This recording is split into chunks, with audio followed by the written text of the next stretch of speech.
I came to Hofstra, and first of all, I really liked the campus. That was one of the biggest turn-ons for me. And then I spoke with some history professors and realized that we have a very strong department, and I realized it was just where I wanted to be. And I got a pretty nice scholarship, so that helps too.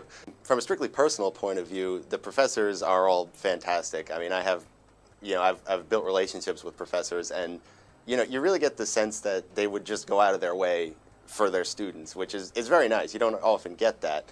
And also from an academic point of view, they're all very accomplished. They've all published. So seeing that, it's like something to aspire to, especially because that's what I want to do with my life and career.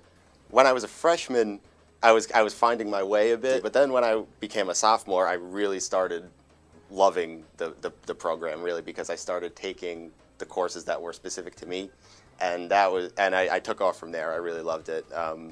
Actually, my GPA wasn't low, but it was like here, and then it started exponentially going up because I just started really loving what I did. I'm probably going to be going to Fordham for graduate school. I just got accepted. So I feel that Hofstra was a great preparation for that.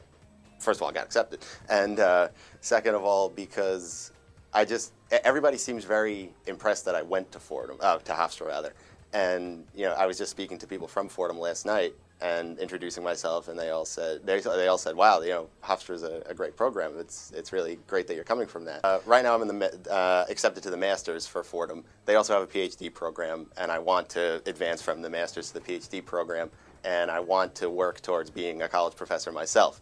So in 5 years, if I'm almost done with my PhD, that would be pretty fantastic. So that's what I'm looking forward to, and hopefully teaching.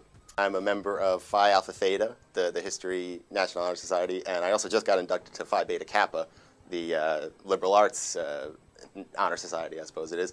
And through Phi Alpha Theta, I submitted a paper that I wrote as an undergraduate, and it was accepted to be presented at a conference in actually the end of this month at Ramapo College. And so that's really my first professional exposure, and it's been great. There's 38 students presenting, but 20 of them are from Ramapo College. So really, it's 18 students from outside of Ramapo College, and I'm really happy with that. The sort of exposure I get from presenting this paper, first of all, it gives I think it gives more weight to the piece itself, because I'm currently tweaking it and hopefully getting it published. So I'm going to submit it after the conference, because I assume I'll get some advice from scholars there. And so it gives weight to the piece itself. And also, to me, I feel like doing something like this very early as an undergraduate gives me strength even going into a graduate program, because many times people don't do things like this until they're graduate students. So to do something like this as an undergraduate, I feel gives me a bit of prestige. I don't really like prestige, but but it's certainly good for my career.